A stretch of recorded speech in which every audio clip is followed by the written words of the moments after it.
Hello students and welcome to my channel start smart. आज हम बात करने वाले हैं कुछ डिफरेंट टाइप्स के एनिमल्स और उनके हैबिटेट्स के बारे में। First of all I would like to tell you about habitat. Habitat क्या होता है? हैबिटेट की डेफिनेशन देखिए, a natural environment where an animal और प्लांट लिव। एक ऐसा प्राकृतिक वातावरण जहाँ पर पेड़ या फिर पशु पक्षी आसानी से रह सकते हैं। जैसा कि आप लोग जानते हैं कि ह्यूमन बीइंग्स, एनिमल्स, हम सभी को ज़िंदा रहने के लिए या फिर एनिमल्स, इन सभी को ज़िंदा रहने के लिए खाने के लिए खाना, पीने के लिए पानी, हवा सांस लेने के लिए और बहुत सारी चीज़ों की ज़रूरत होती है। और ये सब चीज़ें हमें जिस एनवायरनमेंट में आसानी से मिल जाती है और जहाँ पर ह्यूमन बीइंग्स, एनिमल्स और उनके यंग वंस आसानी से अपने आप को ज़िंदा रख सकें, उसी को क्या कहा जाता है, उस एनिमल या फिर प्लांट का हैबिटेट। तो हैबिटेट एक ऐसा नेचुरल एनवायरनमेंट है जहाँ पर एनिमल्स और प्लांट्स अपने आप को ज़िंदा रखने के लिए अच्छे तरह से वहाँ पर सरवाइव कर सकें। स्टूडेंट्स, डिफरेंट एनिमल्स का जो हैबिटेट होता है वो भी उनके अनुसार डिफरेंट टाइप्स का ही होता है। जैसे फ़िश को ज़िंदा रहने के लिए वाटर की ज़रूरत होती है, उसी तरह से स्लोथ और मंकीज़ जो है वो अपनी लाइफ का most of the time trees पर स्पेंड करते हैं।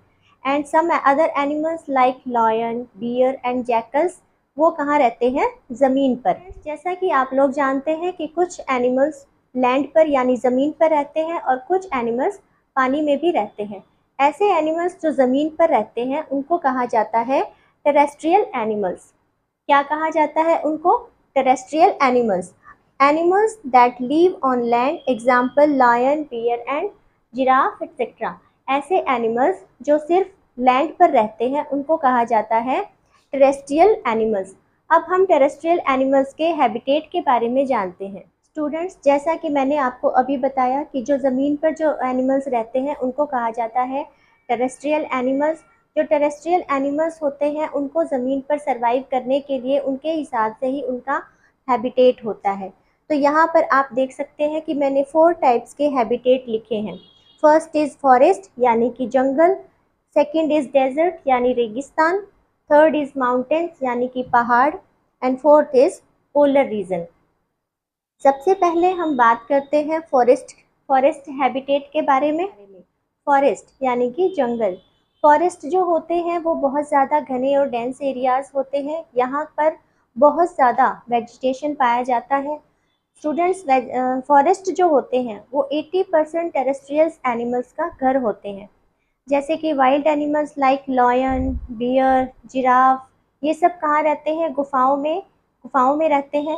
और कुछ other animals like birds, monkeys, ये सब अपना जो लाइफ का अधिकतर टाइम है वो पेड़ों पर स्पेंड करते हैं। और इसके अलावा जैसे वाइल्ड रैबिट, स्नेक्स, अर्थवॉर्म्स, ये सब क्या करते हैं? अंडरग्राउंड में अपना बिल बनाकर रहते हैं। अब हमारा नेक्स्ट हैबिटेट जो है उसका नेम है डेजर्ट। डेजर्ट यानी कि रेगिस्तान। डेजर्ट जो होते हैं वो बहुत ही हॉट, सैंडी और ड्राई एरियाज़ होते हैं। यहाँ पर पानी बहुत ही कम मात्रा में पाया जाता है। स्टूडेंट्स, डेजर्ट एरियाज़ में दिन जो होते हैं वो बहुत ज़्यादा गर्म यानी कि हॉट होते हैं। उनके कंपैरिजन में रातें जो होती हैं वो कुछ ठंडी होती हैं। स्टूडेंट्स, डेजर्ट एरिया के लिए जो कैमल होता है वो वहाँ के हिसाब से ही सरवाइव करता है। कैमल, जिसको कि आप रेगिस्तान का जहाज भी कहा जाता है। कैमल में कुछ स्पेशल फीचर्स होते हैं जो वहाँ पर उसको कम पानी में भी ज़िंदा रखने में उसकी हेल्प करते हैं। कैमल की बॉडी पर हम्प पाया जाता है जिसको कि हम हिंदी में कुबड़ भी कहते हैं। कैमल अपने हम्प में फैट को स्टोर करके रखता है जो उसको बिना पानी के भी ज़िंदा रहने में उसकी मदद करता है। इसकी वजह से कैमल जो है वो काफ़ी दिनों तक बिना पानी के भी सर्वाइव कर जाता है। नेक्स्ट हैबिटेट इज़ माउंटेन्स यानी कि पहाड़। स्टूडेंट्स, माउंटेन्स जो होते हैं वो बहुत ही ज़्यादा ठंडे और रॉकी एरियाज़ होते हैं। यहाँ का जो टेम्परेचर होता है वो बहुत ही ज़्यादा हार्ड होता है। और जैसे जैसे माउंटेन्स की हाइट पर जाते हैं वैसे वैसे ऑक्सीजन का लेवल जो है वो बहुत ही कम होता जाता है। इसकी वजह से यहाँ का जो लाइफ है वो सर्वाइव करना बहुत ही ज़्यादा मुश्किल हो जाता है। लेकिन फिर भी माउंटेन्स के कुछ निचले एरियाज़ हैं, वहाँ पर कुछ एनिमल्स पाए जाते हैं जैसे black bear, raccoon, mountain goats, खच्चर। ये ऐसे एनिमल्स हैं जो माउंटेन्स के निचले एरियाज़ में पाए जाते हैं। Our last habitat is polar region. आपने सुना होगा कि आर्कटिक एंड अंटार्कटिका जैसे जो पोलर रीजन्स होते हैं, वहाँ का जो लाइफस्टाइल है और यहाँ वहाँ पर लाइफ को सरवाइव करना फ्रेंड्स बहुत ही ज़्यादा डिफ़िकल्ट होता है, क्योंकि वहाँ पर बहुत का जो टेम्परेचर है वो बहुत ही ज़्यादा ठंडा होता है और वहाँ पर हमेशा तेज़ और बर्फीली ठंडी हवाएं चलती रहती है। लेकिन फिर भी वहाँ पर कुछ एनिमल्स पाए जाते हैं, जैसे polar bear, seal, penguin, walrus. ये कुछ ऐसे एनिमल्स हैं जो पोलर रीजन जैसी हार्ड कंडीशन में भी अपने आप को सरवाइव कर जाते हैं। जैसे कि अगर हम बात करें पोलर बियर की जो बॉडी होती है उस पर बहुत ही थिक हेयर होते हैं, जो इसकी बॉडी को गर्म रखने में उसकी हेल्प करते हैं। इसी तरह से पेंगुइन और वॉलरस जो एनिमल्स हैं, उनकी बॉडी में एक बहुत ही फैट की मोटी परत होती है। इस परत को कहा जाता है ब्लबर। क्या कहा जाता है? ब्लबर।